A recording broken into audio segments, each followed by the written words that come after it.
A little question and answer with the guys today. I'm hoping you'd be looking forward to that. I know they're looking forward to engaging with you. They had a wonderful show last night and they're looking forward to playing for you today.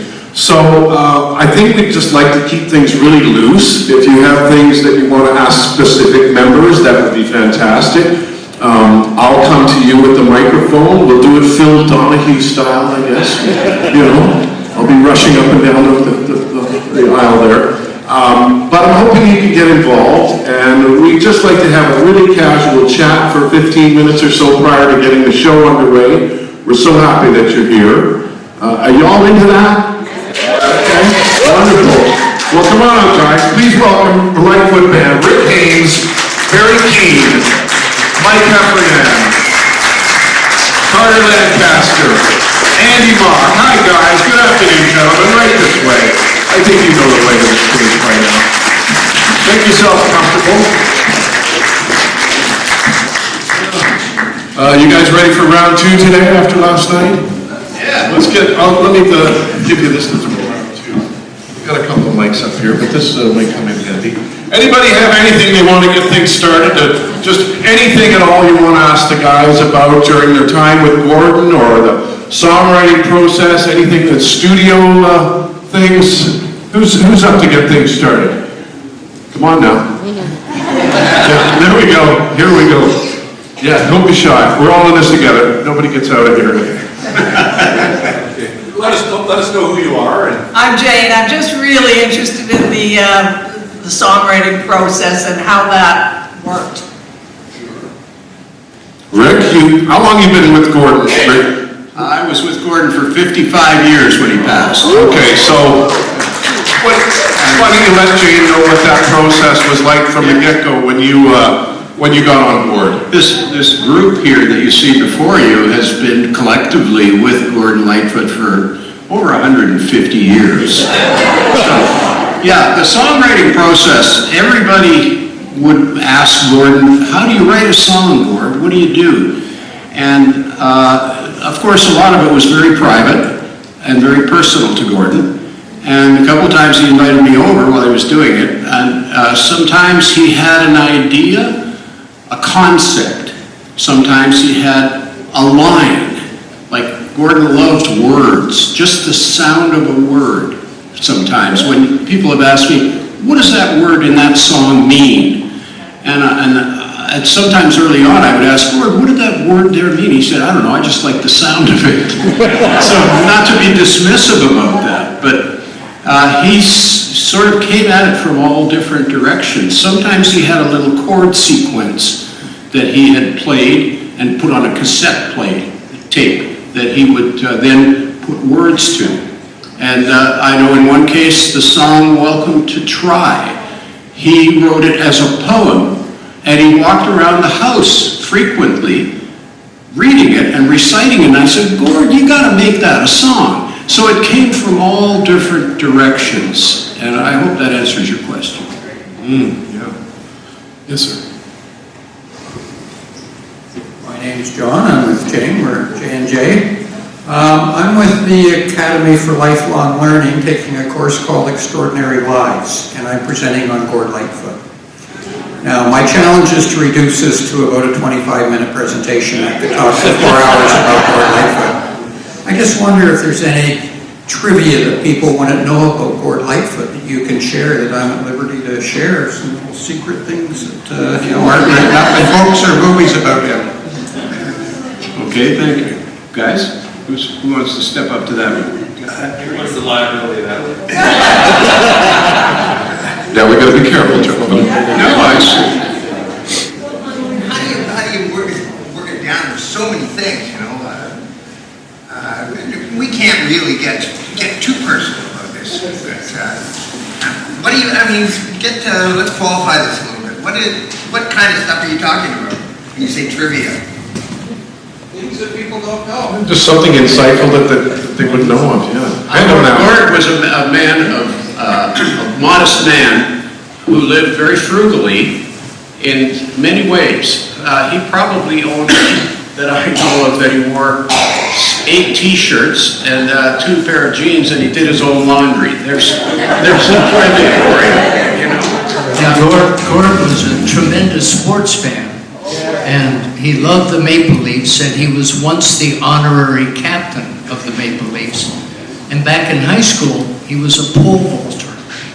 Not many people know that, so there you go. Very good. Also, he was generous with some charities and helpful things. A lot of people don't know that after the Edmund Fitzgerald song became such a hit, he took that very seriously, and he personally sponsored a scholarship at the Marine Academy in Traverse City, Michigan. So every year somebody had a captain's license courtesy of Gordon Lightfoot. So. Very nice. I would agree with Mary that he was a man of simple needs. Working with him, I can't put it any other way. And, I mean, when he passed away, his car was 2002 Chevy Monte Carlo. Basic model off the dealer's lot. we have another gentleman here. Mark here. I just want to pay tribute to you folks as well. I mean, in many ways, the tribute to Gordon Lightfoot is very real with what you do, and I think it's fantastic that you thought of this idea. But I also think you should give yourselves credit that you're as much Gordon Lightfoot as Gordon Lightfoot is him. And you carry so much. Very kind, yes, wonderful. Thank you. Who's next? Let's keep it rolling. How about the ladies from Aurelia? You think of a question that you want to ask. Here we are. Pardon me? Yes, sir. Thank you. It's a pleasure to be here. Thank you for making it happen. Hugh's room, well done. Yeah! Judy and I are musicians. We played in the band for many years, and I once turned the job over to Judy to pick the set list, and she did a great job of it. How do you do it, and how did you do it for today? That's you. Well, Barry likes to describe it as a Rubik's Cube. I actually started helping Gordon with set lists back in 1969 or 70 when we were on a flight out to LA. We were going to open the show at the Hollywood Bowl for Peter, Paul, and Mary.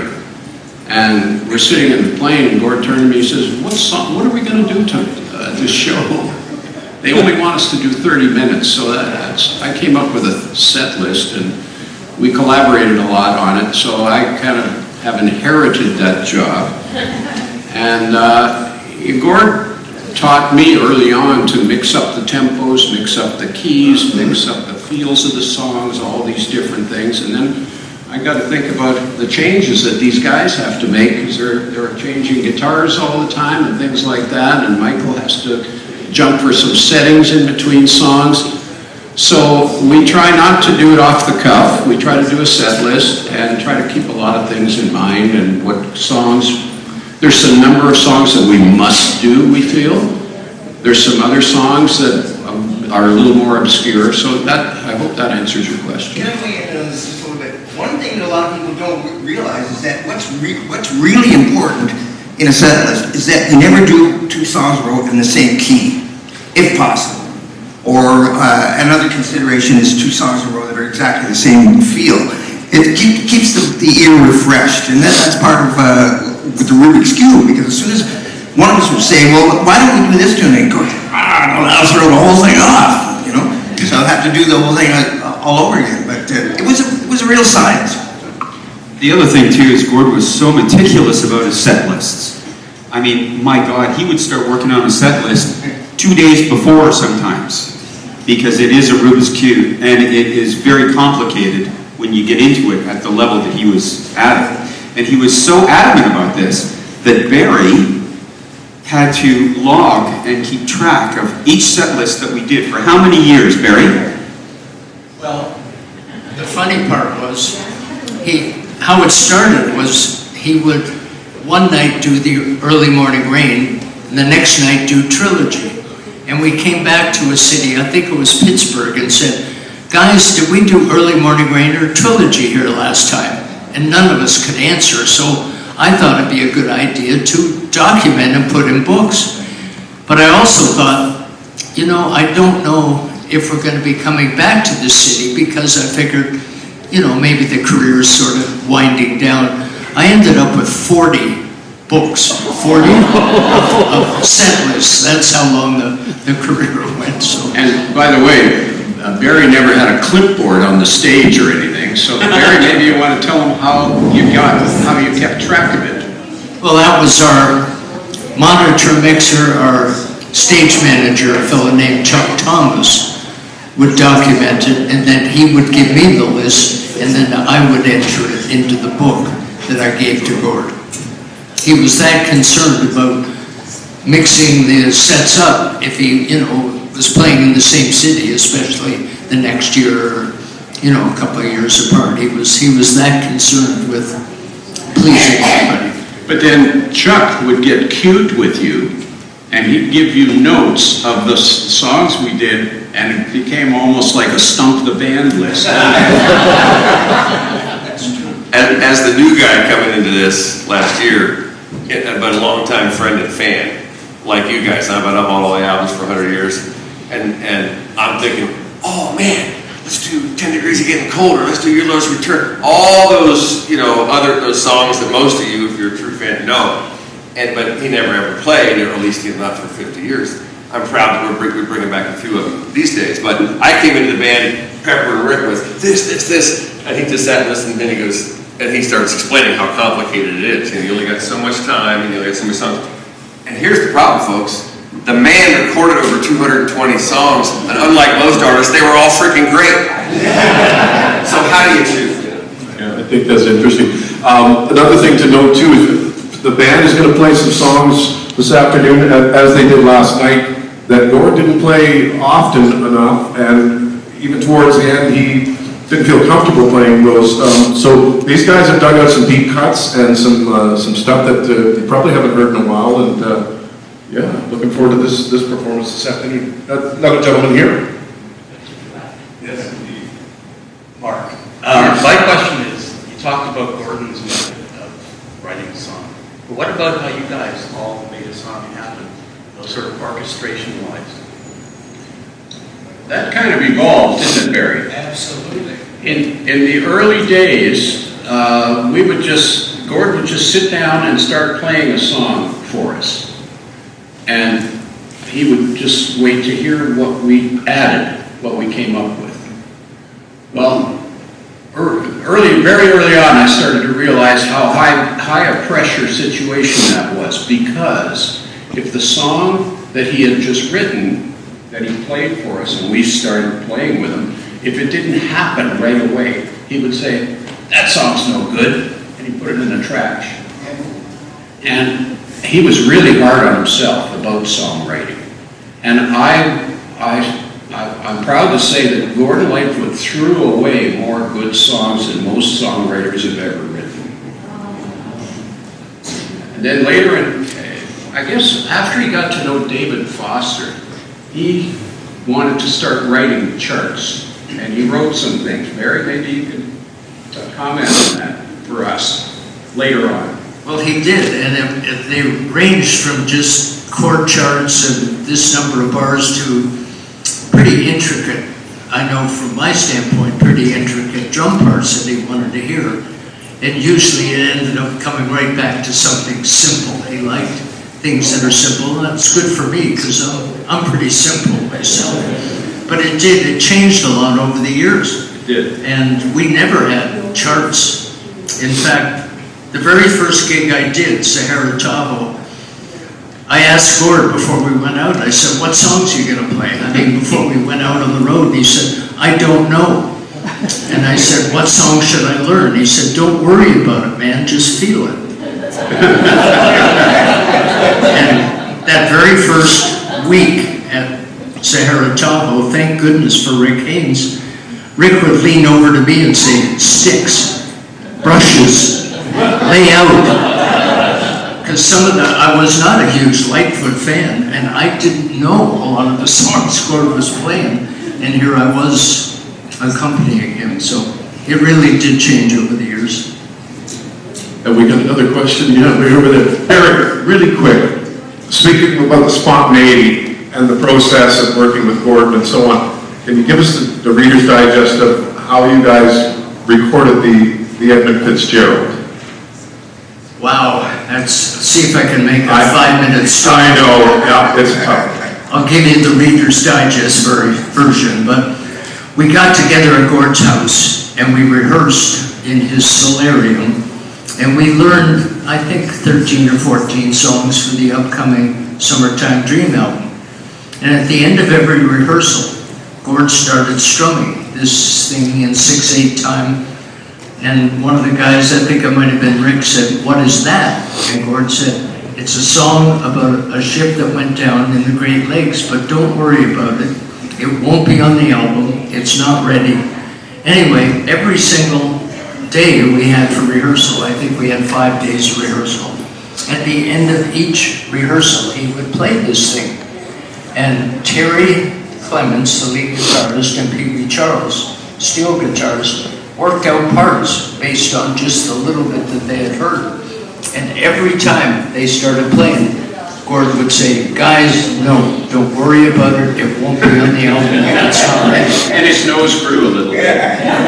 So next week we go into Eastern Sound and we record 3 or 4 songs the first day. And at the end of the session, Gord starts strumming this thing, and Pee Wee and Terry start playing this thing, and Gord went, "No, it's not going to be in the album, guys. Stop it." Anyway, second day, third day, we got to Thursday. We were booked for 5 days. We got to the Thursday. We had finished. We had recorded all of the 13 or 14 songs that we knew. And Gord thanked us and said, "Guys, it's great. The album's done. We're all getting set to leave." And the engineer, Kenny Friesen, got on the talkback and said, "What about that shipwreck song?" And Gord said, "Nope, it's not ready. We're not gonna worry about it. It won't be on the album." And Kenny, bless his heart, said, "You have the studio booked. You have the musicians here. Why don't we put it down on tape?" And Gord said, very reluctantly, Gord said, "Yeah, all right. Terry, Pee Wee played that thing that you played." I don't think he even said anything to you, did he? Nothing. So anyway, I said, "Gord, when do you want me to come in?" We hadn't even heard the song. No idea. And he said, "I'll give you a nod." So Rick played that great part from what he felt, and Terry and Pee Wee played their part. Now we're like a minute and a half into the song. I thought he forgot to cue me, because I thought this song must be almost over.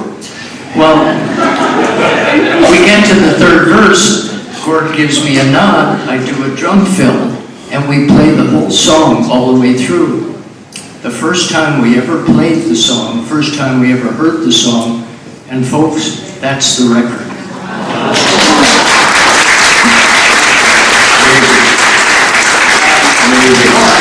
I'd like to take this opportunity to introduce a couple of ladies that came down here from Aurelia, who are involved with the Gordon Lightfoot Museum that's going to be opening in Aurelia. And they have been working on this project, and this is going to be really something up in Aurelia that's going to really enhance the whole presentation of Lightfoot Days. Everything about Aurelia is I don't know if you want to say anything about it, or Hannah? My name is Hannah Hart, and I'm the History Programming Coordinator at the Aurelia Museum of Art and History. We were given the opportunity to purchase a lot of Gordon's belongings from the auction that happened in Texas not that long ago, and we thought no better place to display such a prominent Canadian piece of history than in his hometown of Aurelia. We're working hard to hopefully open it by the summer. We brought some like rat cards. They're at the merch table that have some key dates and a QR code to stay up to date on everything. But that's all I can say at the moment. And I hope a lot of you folks here will make that trip down. It's about an hour and a half from here, and on a good sunny day, so thank you. Thank you, man. Thank you very much. Thank you for taking that alive. And I know it's still in development, but can't wait to see it be available. When does it open?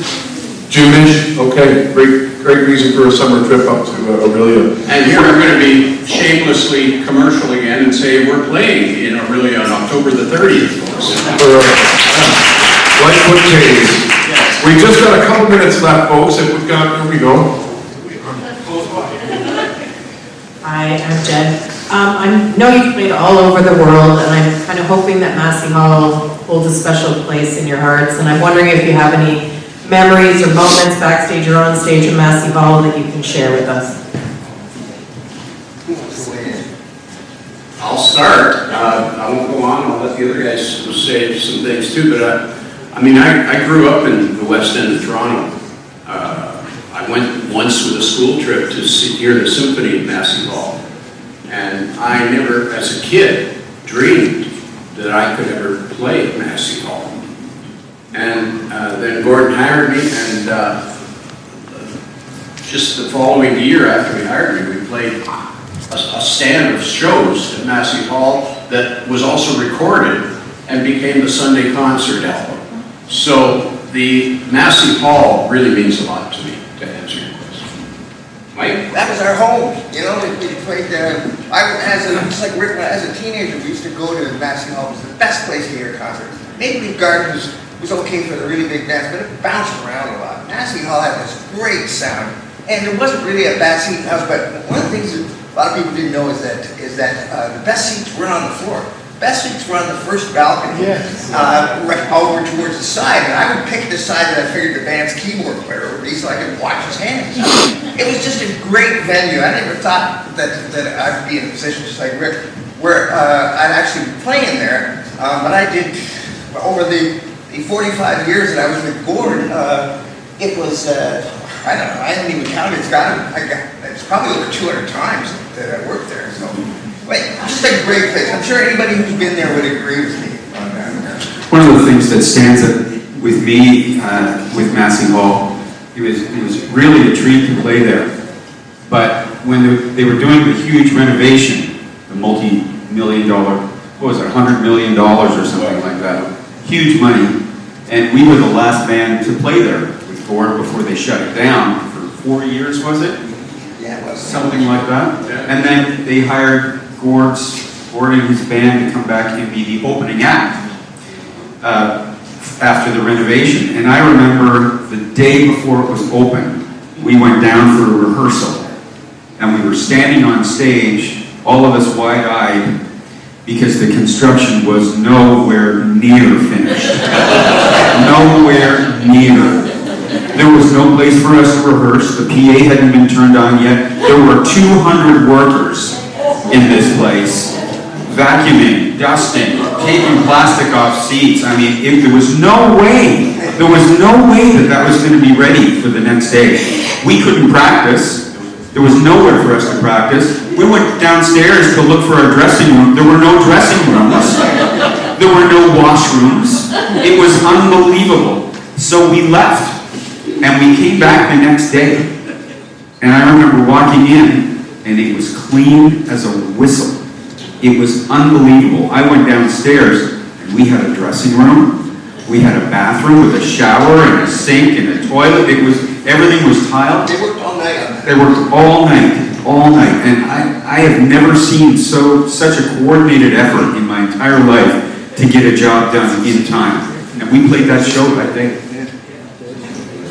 Good fun. Okay, gentlemen, I think in the interest of schedule, this has been fun.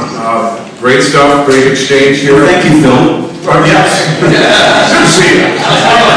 Yeah. I think in the interest of schedule, let's give you guys a quick little breather. You guys will have a chance to grab a glass of wine or something at the bar. We'll try to get this going in 10 minutes. What do you say? Great. Thank you very much, folks.